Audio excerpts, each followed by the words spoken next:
Well, welcome back to the Awakening Potential Show. It's your gateway to the extraordinary. I'm your host, Karen Rudolph, and I'm here to support you in stepping into your sassy confidence, your classy wisdom, and your bold, badassy brilliance. Because awakening your potential isn't just a moment, it's a movement. Here we're going to dive into powerful stories, soul-stirring tools, game-changing strategies that spark transformation in your life, in your work, and the world around you. So grab a notebook, open your heart, and let's light that inner spark.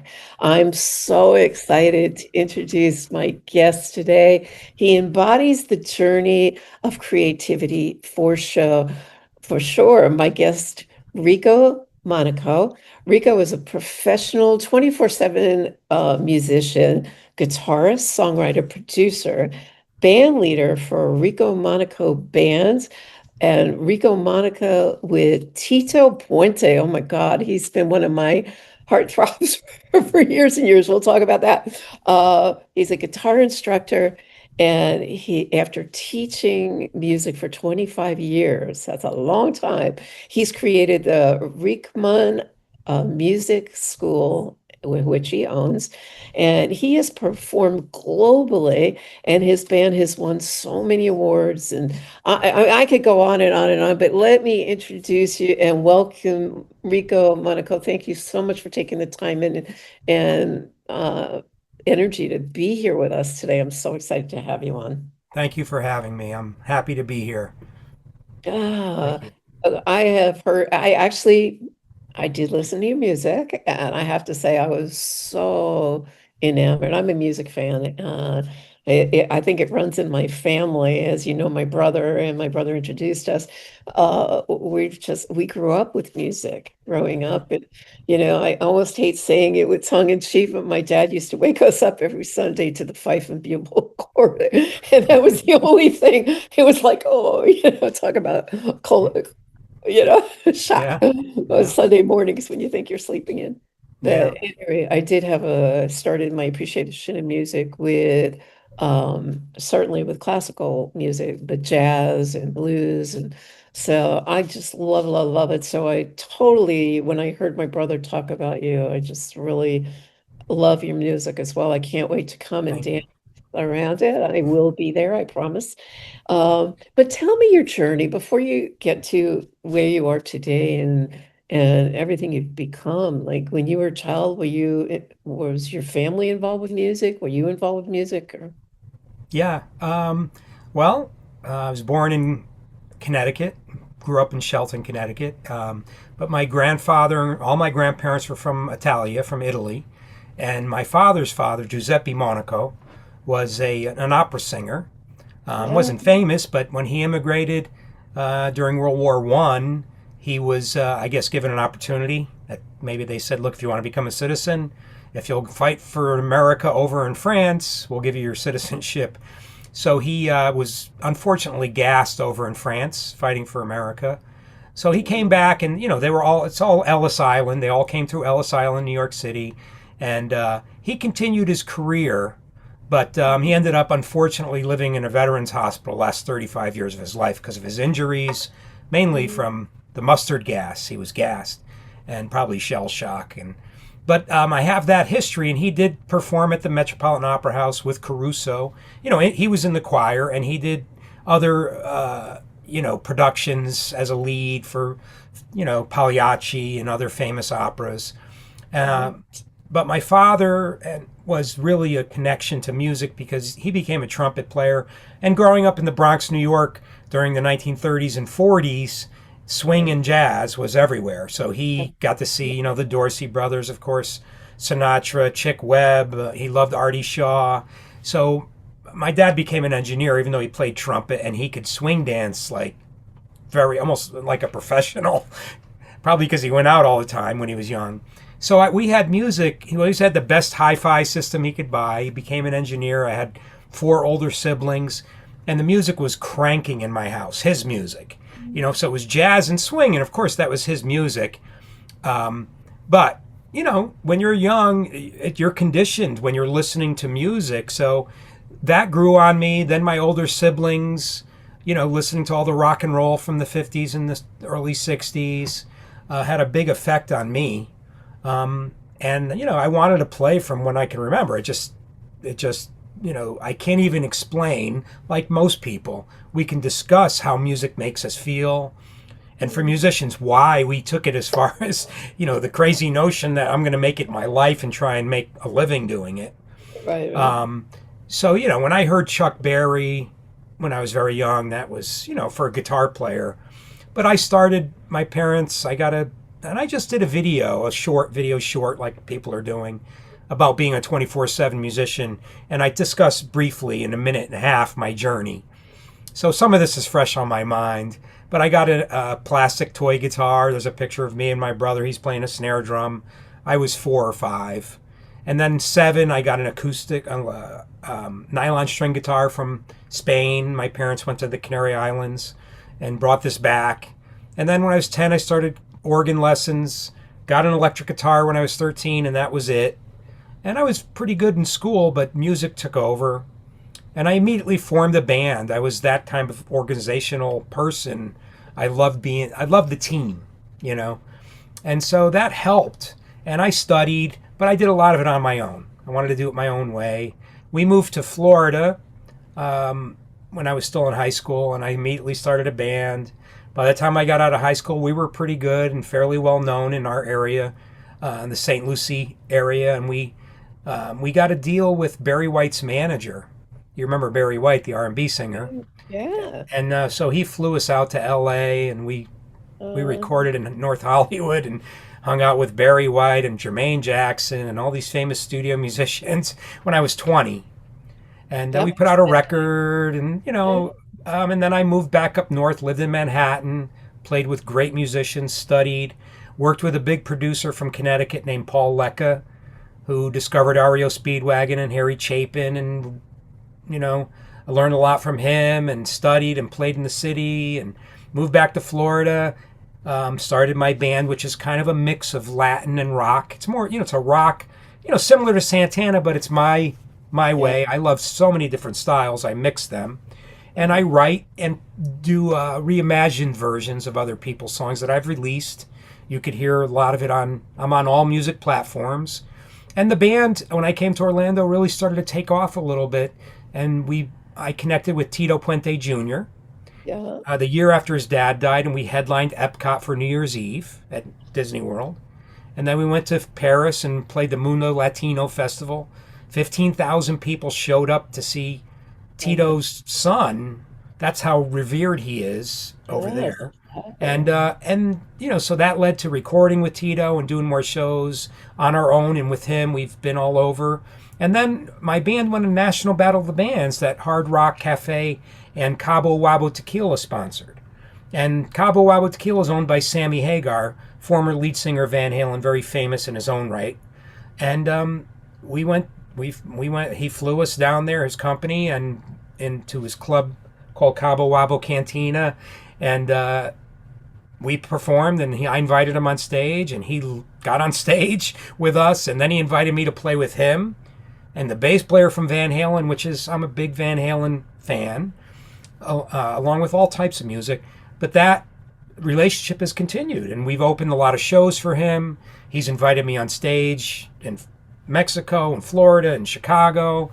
And that's, so it's like I'm in between both those camps. Tito Puente Jr., through his dad's legacy of great music, I've had to arrange and learn and do it my own way. And then, Van Halen, Sammy Hagar and Van Halen.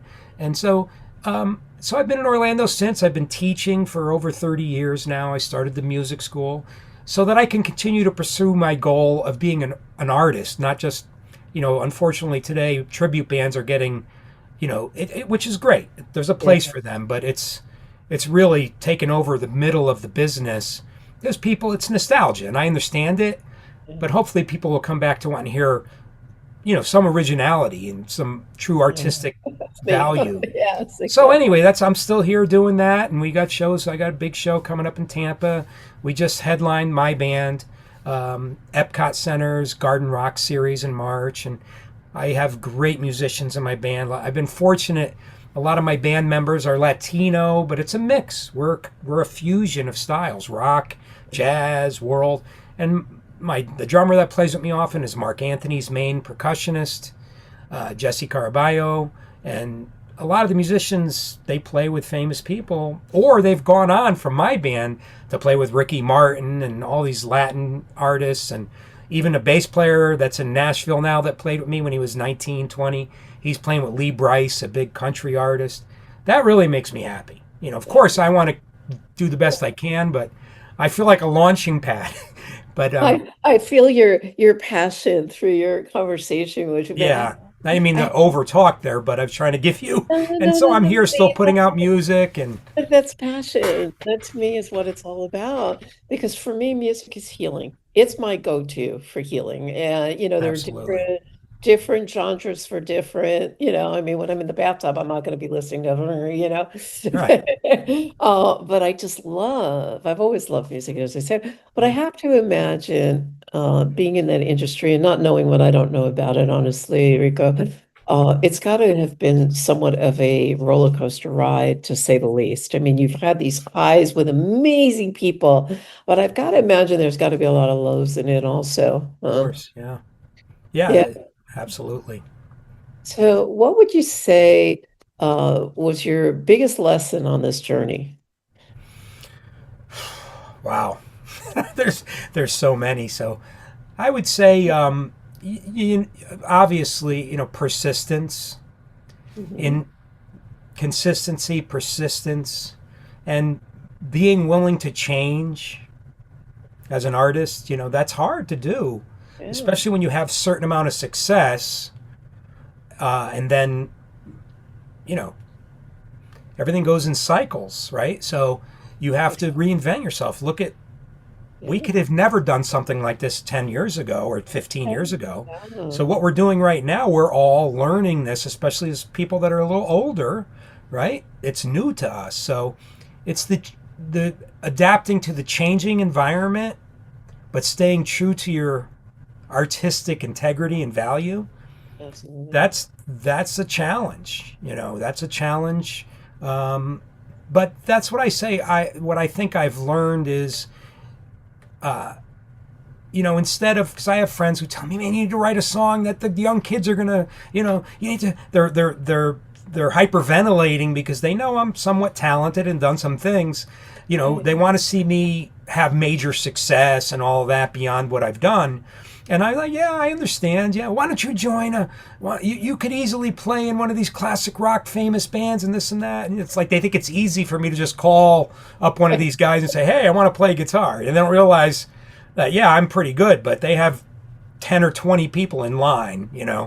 They have, anyway, the point is they want, one friend wanted me to write, he's always telling me, write a song that everybody's going to, especially the young kids. And I say, if I don't like it, I don't see any point in it. I'm not going to chase my tail, chase the newest fad, and so first I have to be smart and try to make it to where somebody's going to want to listen to it.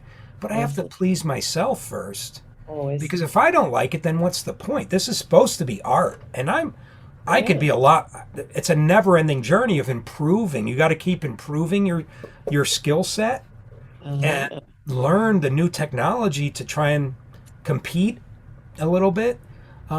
But be true to yourself and put it out there. Those Yeah. are the things I've learned. And if a door closes, I'm like a bulldog. I will keep. Look. I'm still doing this. Yeah. But sometimes you got to learn to know. Okay, that door's closed. Yeah. So when a door closes, another one should open. Yeah. And that's so. So I would say, I don't know if I put it concisely Yeah. enough, but be true to That's great. yourself and constantly reinvent yourself and enjoy the process. You Right, know, exactly. The journey for sure, for sure. So on the opposite side of it, what have been the challenges you've faced? And how did you overcome them? Because there's got to be a little bit of both. I mean, yeah. Oh, it's there's more challenges every day I wake up because I had opportunities to sign deals, and I did sign some, but I had opportunity with a major producer, and I had to turn it down. My attorney recommended I didn't sign it, and which a lot of artists, if you talk to musicians, especially ones who've gotten deals, record Yeah, deals, and right. even many of the ones that have, look at the stories, they all the contracts are just so one-sided. So the challenges at time like that, when I've had, that was back in 2001, 2000 to 2001, I had to not sign something, a 33-page production agreement with a guy who's had major success, who became a friend. Yeah. And then the other challenge is, I is the people you're in relationships with.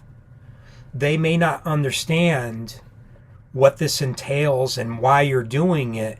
They may cheer for Exactly. you, but if it affects them, in your marriage relationship or personal relationship, it's a challenge. They don't have that same love and dedication. So that's been the biggest challenge, along with, I see a lot of my friends, doing building homes or selling real estate or computer, engineers doing very well. And I'm fortunate. I bought my own house and got a little studio, and my band does shows, and I have a lot of music out there. That's like, that's my children. Yeah. But that's the biggest challenge is, mixing art and business. They don't go together naturally. Yeah. So that is the challenge, finding like-minded promoters or agents or managers that can help. And I would say the biggest challenge is mixing art with music, art, music, business, the business end, and keeping a decent domestic life. A lot of musicians travel and play, and I'm seeing them on Facebook. A lot of the artists we grew up with that are still out there playing, a lot of Yeah. them are posting, this is what I do for a living. They're showing themselves at the airport, Yeah. and I have done a decent amount of traveling, but I have no desire to be away all the time Right. unless it's worth it, Yeah. financially, let's be honest.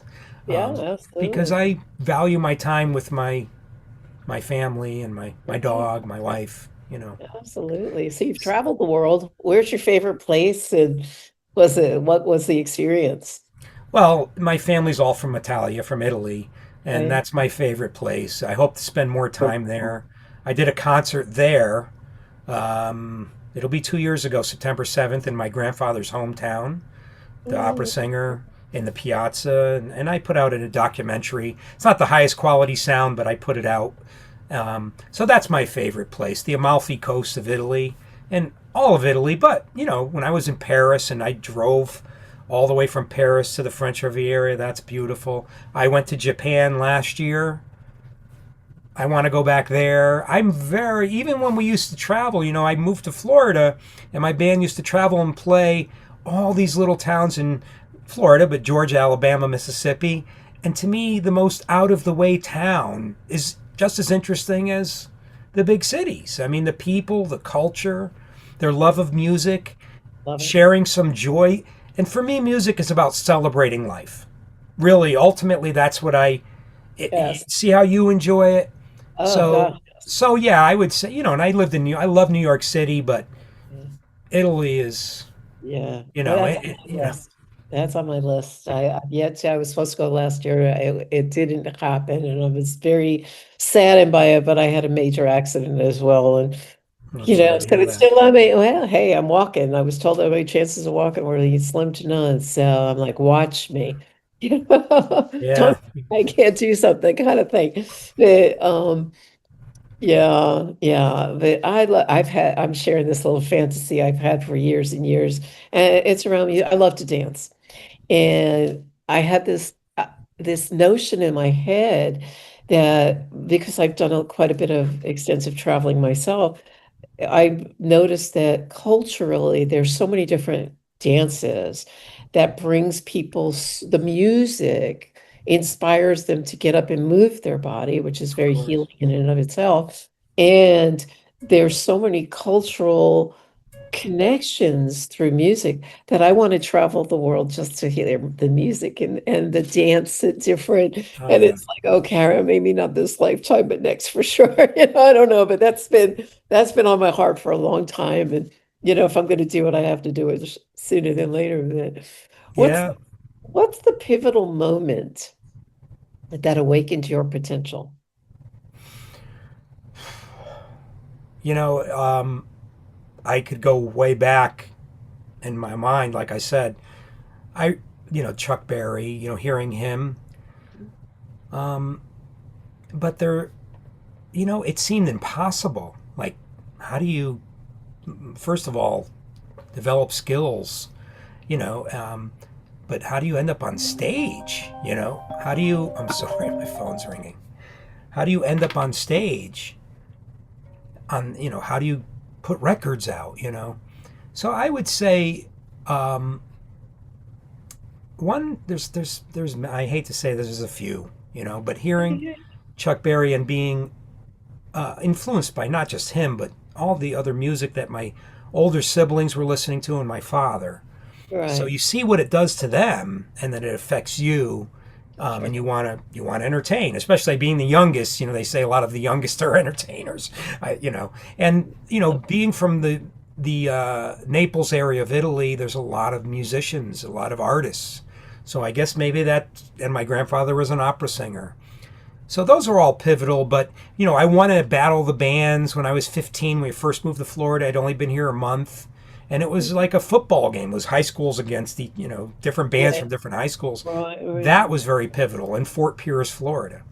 And then Barry White's manager Tony Seppi giving me a deal and flying us out to L.A., Hollywood, and seeing that. And then getting on stage and doing recordings with Tito Puente Jr., performing in Paris with him and elsewhere. And Yeah. then obviously with Sammy Hagar, that was a little later, it was 2002. So now it's 23 years ago. That was pivotal too. And just these things happen and Yeah. you Like, keep going. Of course, I had the desire. But exactly. those things I mentioned, I hate to not mention just one. But Yeah. it's this instrument, but I love all instruments. So I get that's your baby, and I have a special request if you would, because you're all set and ready to go. I Well, feel I like, don't have it plugged in, so I, oh, I you can't play it just a well, little. I would have to get up and I'm Uh, sorry. but uh, but I have so much music online. A lot, people you can okay, share links and I will for sure. I just thought, oh, he's holding it, he's loving it. well, it's like in all my videos I'm a guitarist. I should hold a guitar. Yeah, I perfect. play on a lot of them too, so. Your all of your information as well as the links that you had shared with me musically that I did listen to will be in your show notes for sure. So if anybody's interested in hearing any of Rico's music and as well as getting in touch with it, it will be in the show notes. So I always like to ask, what is like one pearl of wisdom from your experiences that might inspire and awaken potential in the listening audience? What would you share with them? Well, I like to stay in the positive, from a positive direction. Come from a place of love, but there are lots of people who will tell you can't do something. I mean, every artist will tell you that. And, we're so coming from Connecticut, New York, people are so, driven, which is good. But I would say don't let somebody tell you can't do something. That's, and don't be afraid to pursue your passion. We're in America, we're very lucky. I think we have these dreams of that you can follow, the pursuit of happiness. But you also, yeah, of course, you have to be realistic. You have to be realistic. But I would say that is my as an artist, as someone who's been performing forever, you have this constant pressure to please other people in your life. But and they're most of them, some of them come from places of, good intentions. They're concerned about your survival, so there's people. I always say there's like three different types of people when you're putting out music, for instance, or doing a show. And I, just so people know, I am always interested in bringing my band to play in all over the world. We're available for that Rico Monaco band or Rico Monaco with Tito Puente Jr. So happy to do that if anybody's interested. But I would say that is the most important thing, is to pursue something that you truly love. Finding something you love and are passionate about is challenging. Fortunately for me, or you could look at it unfortunately in some ways, I have no regrets. As hard as it's been at times, that's the challenge, finding what it is that, like you said, dance. And to relate to that, I mean, playing especially with Tito or my dad, the swing music, where dance is, the audience gets to participate. Now, I love music that people sit and listen to. Yeah. So I'm trying to do that combination, but the music, all the dancing that goes on in the Latin music world, the salsa dancing and the cha-cha and all the different, so, and that exists all over the world, in Argentina with the tango and, Exactly. so I would say, don't let people tell you can't do something. And every famous artist will tell you this. People that have had major success, like Elton John, or you watch their behind the music stories. They all were the Beatles. They were all rejected by record Right. labels. Yeah. Now they had success in an early age, but still, that's imagine if they just decided, okay, I'm going to become, I'm going to go work in the factory now, instead of, so that would be my. The thing I see and have had to deal with myself, but to each his own. Everybody has to make their own way. Yeah. Yeah, absolutely. So you're in Orlando now, is that correct? And Yep. is that where the Rickman Music School is located as well? And your Yes. students are between the ages of? All ages. I've taught personally from 3 years old to 86 year Oh, olds, sweet. and I teach guitar, obviously, but I have instructors that teach piano, voice, drums, percussion, violin, and it's a small school still. I'm slowly building it because I have to split my time between the writing and producing and band managerial, Yeah. administrative duties, Yeah. promotion duties, and the music school. But that's allowed me, so I have instructors and we travel to a lot of people's homes. Mhm. We offer that service. I also, have students come to my studio. So that being an instructor, I decided to take it more seriously about 30 years ago, so that I could pursue creating music as an artist, not just being a musician, just trying to make money every week, which there's nothing wrong with it. I've played every type, played bar mitzvahs, weddings, all kinds of concerts and events and festivals. I'm not above it, but you can only be so many different things. So Right, I right. thought, if I really want to continue to write, even though, I'm willing to do other people's music and have done many shows, when we do shows, we do half other people's music, but we do it our way. So I said, if I create a business as an instructor, I can pursue my artistic vision more than just being worried about playing corporate events. They want disco this week, they want blues next week, they want salsa, they want, and playing the electric slide at weddings, or, you know. So that's why, it's made me a much better musician, developing my method. I have a whole method with worksheets and videos for guitar, and I enjoy. I enjoy. Of course, I get paid. We get paid, but Yeah. it's really supplements, so that I can pursue my artistic vision with my band. I And love it. but I take it very serious, just as seriously as I do my own musical output with my band and as an Yeah. artist. The teaching has been very good to me, and when someone grabs onto it, it's an amazing feeling, because even Yeah. as a lot of beginners, all the way to advanced people, you know when, when that smile comes over their face when you're playing something for them or they hear music, it does something to us we can't fully explain, you know, music and listening to someone play or watching someone play. But when they start practicing a little and they start to understand, even in the very beginning, the first few months, they're never going to listen to music the same way again. Even if they don't take the instrument, it's just most people, it's a hobby, Yeah. but they're going to be listening on a higher level for the rest of their life. And that's a reward. And then of course, some of the other people that I've taught have become studio musicians in Nashville, and that's great. But there's all different levels. So that's what the teaching has done for me, and I'm happy to share that. I do online lessons with people in California, and Okay. now we can do virtual. So Yeah. I'm happy to anybody's interested in lessons. I always I always enjoy that process. Yeah, all of your contact information will be there. And you have a gift for our listening audience. I'm so excited about this one. You want to share? Oh yeah, we still have CDs that we bring to shows, so I'm happy to give anybody that contacts me for the first however many people. I'll if you like, I'll send you a CD, one of the CDs, and I can sign it if you like. And I have 8 by 10 photos, so I'd be happy to share one of the CDs with anybody that contacts me.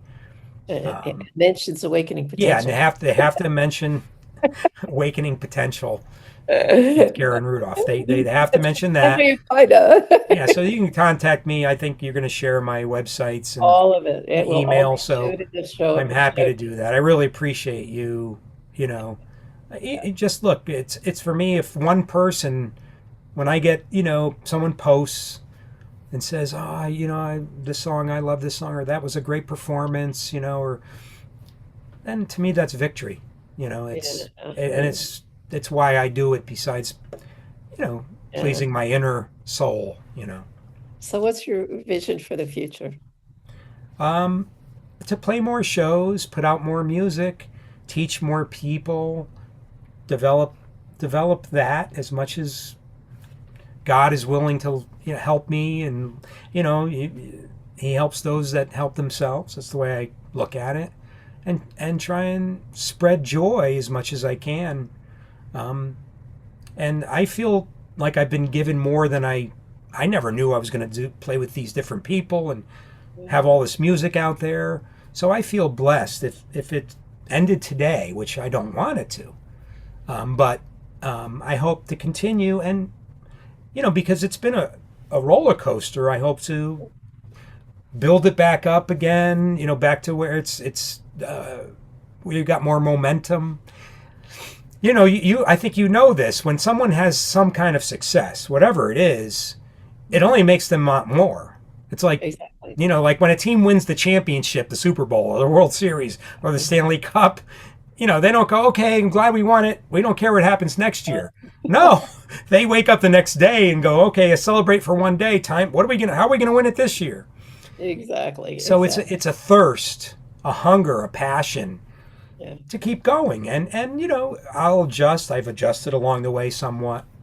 Yeah. So that's really what I would like to continue to do, and do my best for my family, my little family, and the memory of my parents, who were very supportive, even though they were concerned, of course.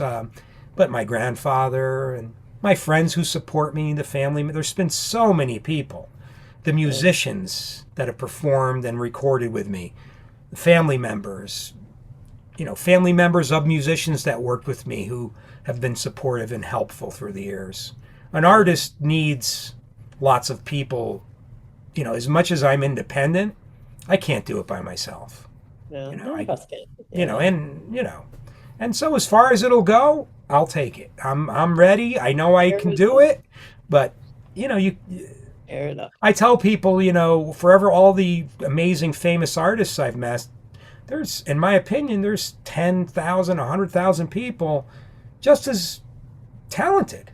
It's just they didn't get lucky. Now, The amazing artists, absolutely, they have something very special that we grew up on. Right. But you have to be in the right place at the right time and have social skills and get very lucky. They know if they're honest, the people that are way up top, they know they got lucky. And you know, because they get recordings, friends are always saying, listen to this person, check out this CD, check out this video, check out this. And they, if they are honest, they go, oh my God, this person actually can play better than me. You know, Yeah, so you can't. It's like hitting the lottery, you know, to go become Billy Joel or as talented as he is. You know, yeah, their yeah, story, as you know, their story has like these things that they're all unique stories, absolutely. and the chances of good things happening, you know, um, You never know, right? You yeah, never yeah, you know, you just, don't try, you don't get, right? yeah, So, absolutely. yeah. Rico, this has been an absolute joy. What an honor. Thank you so much. Thank you. I appreciate it. Just the Yeah, title of awakening potential, you know, awaken the extraordinary within, you know, that grabbed me when I saw the title, and I appreciate you supporting people and your journey, and we're all here for, you know, relatively short period of time, so make the most of it. And music, you know, when I quit college and told my father, you know, I got these opportunities to travel and play. And he said, "Well, okay, you got 2 years." After he didn't talk to me for 3 days because he was worried, but he knew he loved music, you yeah, know. And here I am still doing it, you know. But I said to him, you know, I can't imagine a world. I played on his emotions, but it was honest. Can't imagine a world without music. exactly. I can't So either. I mean, really, who could? How could? What would the world be like? So I feel in my small little way, I promote it, share it. It's to me, it's the greatest thing in life. Well, my hope for you and for everybody listening that this journey here today will take it even further. We never know what's going to show up when Yeah. you put yourself out there. Thank you, Rico Monaco, forgive me. Rico Monaco, you, as I said, all of his contact information will be in the show notes, along with some little snippets of the music and all his social links and such, and all the information you want. And don't forget to sign up for your CD. Uh, Rico, thank you again for sharing this Thank journey you. with us, and the insights with us have been absolutely amazing. Your story is beautiful, a beautiful reminder that transformation begins the moment we become aware and really start stepping into our passions, and continues for those of us who are brave enough and take those badassy steps. Yeah, I Right? agree. I Yeah. agree.